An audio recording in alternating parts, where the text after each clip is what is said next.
Après avoir abordé dans la première partie de ce reportage, réalisé dans les studios de Ninja Theory à Cambridge, la direction artistique de DmC Devil May Cry et la relation particulière mise en place entre Capcom Japon et le studio anglais pour son développement, nous allons maintenant nous focaliser sur le système de combat. Mais avant cela, arrêtons-nous quelques instants sur un aspect souvent négligé ou ignoré dans la chaîne de production d'un jeu vidéo, le design sonore. Pour nous en parler, nous avons été à la rencontre de Tom Colvin, qui s'est chargé de tout ce qui produisait un son dans DmC, des bruitages des créatures au son produit par les armes, en passant par la musique du jeu et les dialogues. To choose the music, we went through a long process of elimination and experimentation, really. We had a good size sort of pre-production concept phase, and so at that time we were free to experiment and free to try all kinds of different things, and so we did. We tried orchestral music. We tried a sort of a horror-style orchestral score. We took music from a horror movie and we put it in our demo, and we thought, is this going to work? No. We tried much more sort of intensely electronic, over-the-top mashup kind of music. We tried really over-the-top heavy metal with lots of changes and much more sort of technical, complicated stuff. And that all helped us to sort of get part of what we wanted. We knew we wanted something contemporary. We knew it had to be sort of angry and aggressive and that sort of rebellious Dante kind of feeling. And but we were also, we had this feeling that we wanted to push it into a new area. But our experiments sort of led us back to realizing that there's nothing wrong with guitars. There's nothing wrong with rocking out, and that's what Dante's about. So we need that. Au final, Ninja Theory a décidé de travailler avec le groupe norvégien Combichrist, qui a composé 26 musiques originales pour le jeu, dans leur style hybride, soit du rock électro avec des voix très métal. Le groupe allemand Noisia, très électro, drum and bass, a également été mis à contribution. We brought both of these guys on board because they both had sort of flavors that we liked, and the sort of more digital stuff for Noisia, we thought, well, this sort of grand scale, epic, large sound that they've got was going to work for the huge scale boss characters, because you need something with weight and power.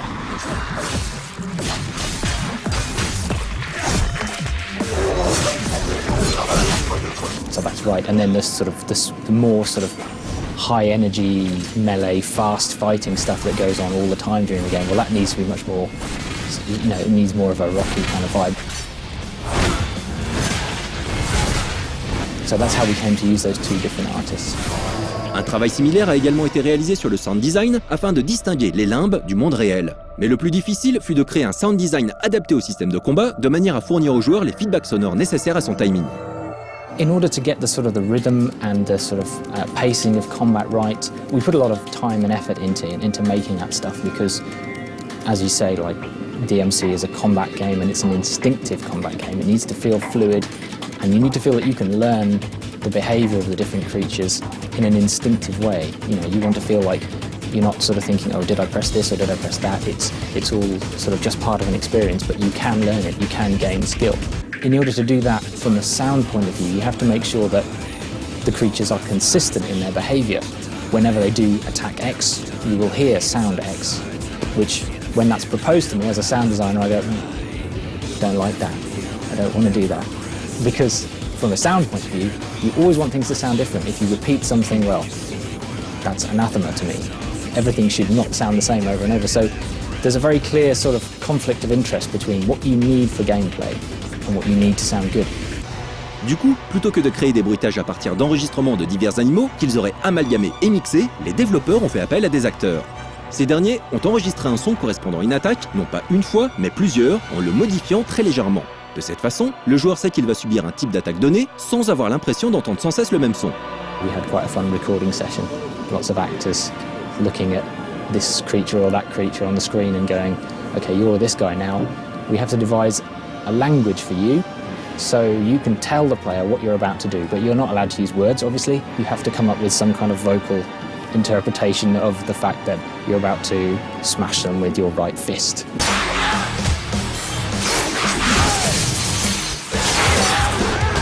Yeah, it was a very entertaining session. Ce soin apporté au sound design des ennemis, de manière à ce qu'il aide le joueur dans sa façon d'appréhender les combats, ne fait que dénoter l'importance vitale de ces derniers dans un DmC. Du coup, on va maintenant s'intéresser à ce qui distingue les combats d'un jeu appartenant à la série DmC d'un autre beat'em all. The first thing I think is the stylishness of the combat. I mean, the main thing is you've got this game, you're killing guys, that's all good, but you have to look amazing while you're doing it. So that's something that we wanted to encapsulate into DmC. Being able to use a toolbox of moves as opposed to having sort of directed combos where you have to go through a big chain to get the outcome you want is something that I think is essentially DmC. Les armes proposées par le jeu sont en effet nombreuses et celles-ci peuvent être interverties au beau milieu d'une chaîne de combos pour l'enrichir encore.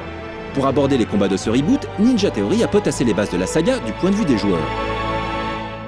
I started by looking at a bunch of the DmC videos on like YouTube and whatever of the pro players playing.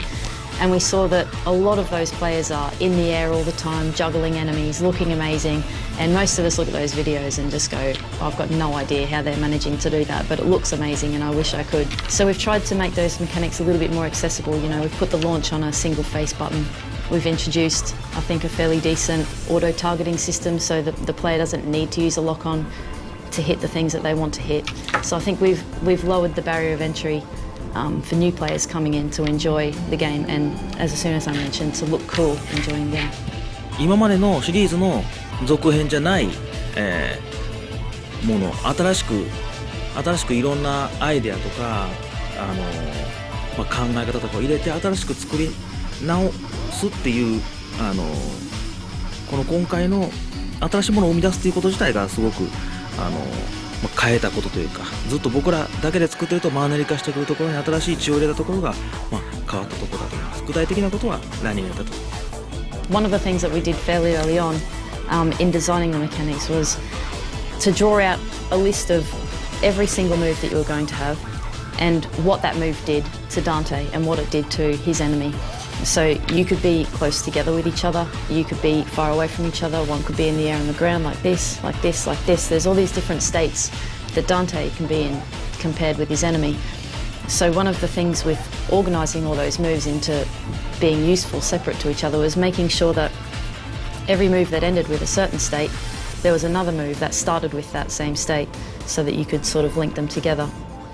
デビルメイクラーシリーズはすごく単純に技の数が多いだけじゃなくて、でしかも他のゲームと違ってこの技とこの技とこの技をこの順番に使わないとクリアできませんよっていうゲームでもないっていう非常に難しいバランスになりたいと思います。でそこのところを一緒に話して理解してもらいつつ、全ての技が行動に意味があるようにしつつ、一つの意味に縛られずにユーザーが自由に選ぶことにもそこのクリエイティブもすごく尊重できるようなっていうバランスを今回もきっちり、保ってもらえたと思ってます。なので、そこは非常に分かり合えて作れたかなというふうに思ってます。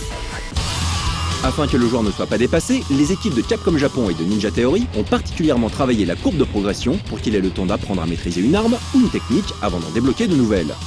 まずはもう最初のダンテの歩きと走りとストップとジャンプとの全部もう一個一個全部一緒にチューニングはしました。こういう風に動かしたいよっていうのは提案されるんだけど、でもここのところはこういう風にしないとDmC シリーズで求めてたレスポンスは出ないよっていうのを本当に細かい一個一個のモーションのフレームから、やってましたし、大きいとこではボスバトルのプレイヤーとのロジックですね、駆け引きのロジックのところもこんな風な戦闘にしたいんだったらこういうロジックで考えないと面白くならないよみたいな話をやりながら、そしてアイデアを形にするための提案っていうのを本当に細かいとこから大きな流れのとこまで、本当に全部ちゃんとコラボレートして作りました。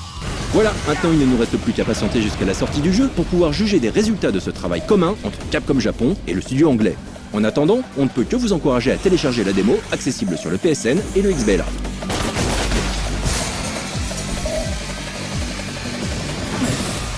Ah, génial!